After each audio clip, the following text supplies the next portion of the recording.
देखिए घर को किस तरह से तोड़ा जा रहा है। जहां आज बुलडोजर जाने का रास्ता नहीं है वहां आदमी लगा दिया गया है। आखिर एक गरीब यार जाए तो कहां जाए समझ में नहीं आता है। बहुत लोग कमेंट करते हैं कि ये सरकारी ज़मीन में घर क्यों बनाया। अरे सरकारी ज़मीन में आज घर बनाया। आज़ादी के पहले जब ये भारत आज़ाद नहीं हुआ था उस समय से इसका पूर्वज यहाँ रह रहे हैं और उसी जगह पे अपना घर बना लिया तो क्या जुल्म किया। बहुत लोग बोलता है कि आखिर सरकारी ज़मीन में ये क्यों बनाया है, आखिर ये जाए तो कहाँ जाए आप बताइए। देहात में आज भी यहाँ मजदूरी इतना है, 5 किलो चावल दिया जाता है, वो भी चावल ऐसा कि बेचने जाइएगा तब 20-25 रुपये किलो बिकेगा।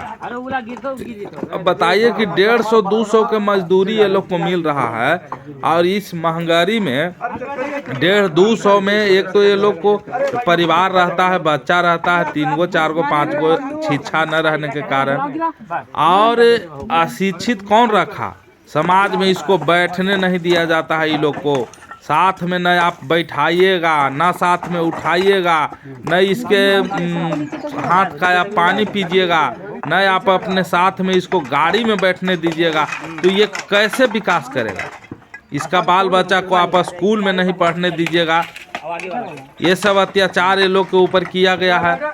तो सरकार को पहले ही सोच लेना चाहिए ना कि ये बाल बच्चा इसका जन्मेगा तो रहेगा कहाँ। अब उतना तो पैसा है नहीं, थोड़ा बहुत किसी तरह से इकट्ठा करके तो ये मिट्टी से ईंट पर आया है, ईंट और खपड़ा पे आया है। अब इसके बाद उतना पैसा तो ये कमा नहीं रहा है कि कहीं शहर में ये घर ले लेगा या देहात में ही घर लेके बना लेगा। इसके पास मजबूरी है, ना बिहार में कोई कंपनी है, ना बिहार में कोई रोजगार है।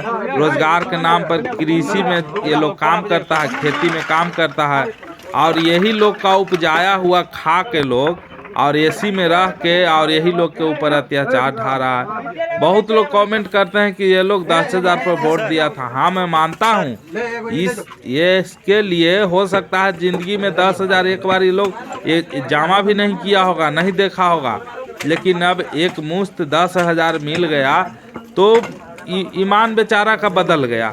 अरे आप जो बैठ रहे के बोल रहे हैं कि 10,000 आपको 1 करोड़ रुपया दे देगा तो आपका भी ईमान बदल जाएगा। आप सोचिएगा चलो एगो वोटे न देना है तो इसके लिए वो 10,000 आपका करोड़ों रुपया के बराबर में हो जाता है। बेचारा पढ़ा लिखा है नहीं, जो जैसे चाहता है उसे इसको मोड़ लेता है। और आज बताइए इस कपकपाती ठंड में आज ये लोग के ऊपर अत्याचार किया जा रहा है।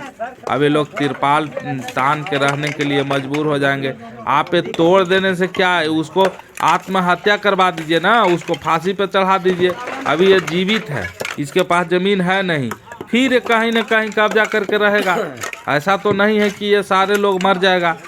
अभी आप इसको जीवित जब छोड़ दिए हैं तो ये घर आप तोड़ दिए, तोड़ देने से क्या हो गया, फिर कहीं न कहीं तिरपाल तान के रहेगा।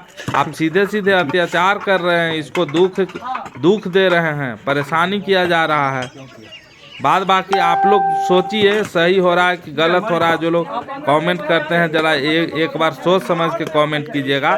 आपका ज़मीर जिंदा है तब सोच समझ के कीजिएगा, ना ज़मीर मर गया है ना। आप जरा इसके जगह पे 2 दिन रह के देखिए तब आपको समझ में आ जाएगा कि क्या मजबूरी होता है गरीब को और गरीब कैसे अपना एक एक दिन का दिन गुजारता है। जो लोग बोलते हैं कि सरकारी ज़मीन में क्यों बसा, आप तो तुम क्यों बाप के बनाया हुआ ज़मीन में है, जरा तुम कहीं दूसरे जगह